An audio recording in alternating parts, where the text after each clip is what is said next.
Shalom, selamat pagi anak-anak sekalian. Apa kabar kalian pagi ini? Ya, saya percaya kalian semua dalam keadaan sehat dan luar biasa.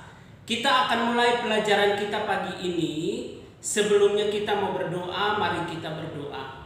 Tuhan Yesus, terima kasih untuk hari ini. Kami akan memulai pelajaran kami. Tuhan memberkati dan memimpin kami semua. Dalam nama Tuhan Yesus kami berdoa. Amin. Saya mengundang anak-anak semua bangkit berdiri. Sebelum kita masuk pada materi pagi ini, kita mau bersama-sama menyanyikan lagu Indonesia Raya. Baik anak-anak, kita akan masuk dalam materi kita hari ini. Saya berharap kalian semua fokus dan memperhatikan apa yang akan kita pelajari bersama-sama. Nah anak-anak, minggu yang lalu kita sudah belajar tentang sistem pencernaan daripada hewan. Nah khusus pagi hari ini kita akan memperhatikan sistem pencernaan pada manusia. Sistem pencernaan pada manusia. Anak-anak, sistem pencernaan pada manusia merupakan atau biasa disebut dengan proses pencernaan makanan. Apa itu proses pencernaan makanan? Proses pencernaan makanan adalah proses pemecahan dan pengolahan bahan makanan menjadi molekul-molekul yang lebih kecil sehingga dapat dimanfaatkan oleh tubuh. Artinya apa? Proses pencernaan itu adalah menghancurkan makanan sehingga menjadi bagian-bagian yang lebih kecil dan halus sehingga mudah untuk dapat diterima oleh tubuh dan dimanfaatkan oleh tubuh manusia. Jadi itu inti dari proses pencernaan makanan. Nah, dalam proses pencernaan makanan ini ada alat-alat pencernaan yang berperan penting di dalamnya. Apa saja alat-alat pencernaan pada manusia? Alat-alat pencernaan pada manusia dapat kita lihat dalam beberapa bagian. Yang pertama adalah mulut. Mulut merupakan tempat awal mula makanan dimakan atau dimasukkan. Jadi mulut itu adalah pintu pertama makanan masuk untuk mulai diolah. Yang pertama adalah mulut, yang kedua adalah kerongkongan. Dari mulut, makanan akan diteruskan melalui kerongkongan. Jadi makanan dari mulut dimasukkan melalui kerongkongan.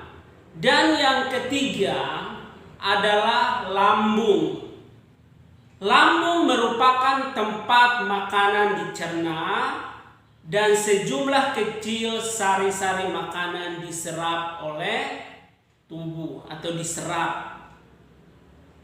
Dan yang keempat adalah usus halus.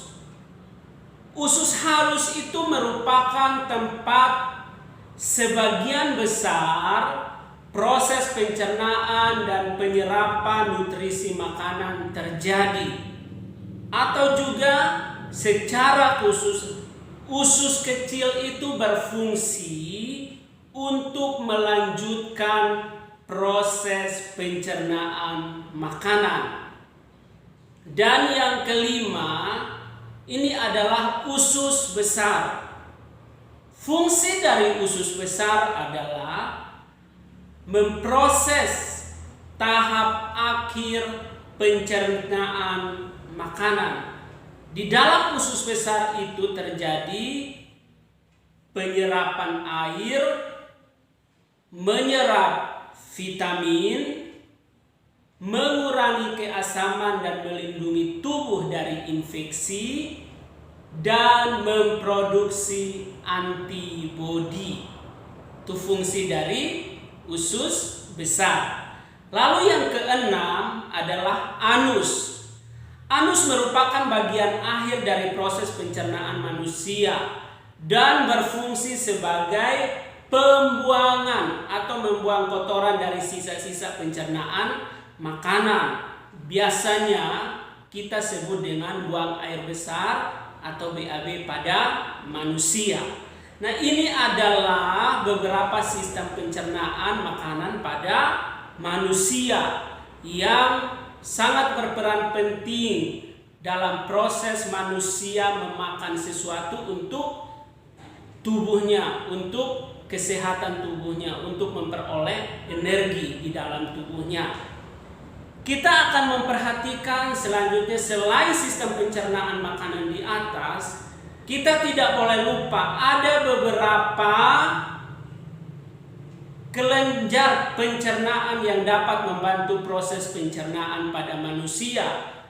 Yang pertama itu adalah kelenjar ludah. Itu berfungsi untuk membantu mencerna makanan dengan mengeluarkan suatu sekret yang disebut salivia atau salivia. Lalu yang kedua adalah hati. Hati dalam proses pencernaan manusia berfungsi sebagai penawar racun untuk setiap yang kita konsumsi yang diserap oleh tubuh. Dalam hal ini, hati ini tidak seutuhnya menghilangkan racun, tetapi untuk meminimalisir racun yang masuk pada tubuh kita. Dan yang ketiga itu adalah kelenjar pankreas. Fungsinya adalah untuk memproduksi hormon insulin yang berguna untuk mengatur kadar gula yang masuk ke dalam tubuh melalui sistem pencernaan. Jadi ini adalah 3 kelenjar pencernaan pada manusia yang membantu proses pencernaan manusia yang dilakukan oleh beberapa sistem pencernaan tadi. Ini adalah penjelasan singkat tentang sistem pencernaan pada manusia, alat-alat sistem pencernaan pada manusia. Nanti anak-anak boleh mencari informasi baik di buku kalian maupun di buku-buku lain sebagai referensi. Nah, tugas bagi kalian pagi ini adalah ayo kerjakan halaman 14 sampai halaman 16 dan ayo kerjakan di halaman 16. Selamat mengerjakan tugasnya. Tuhan Yesus memberkati.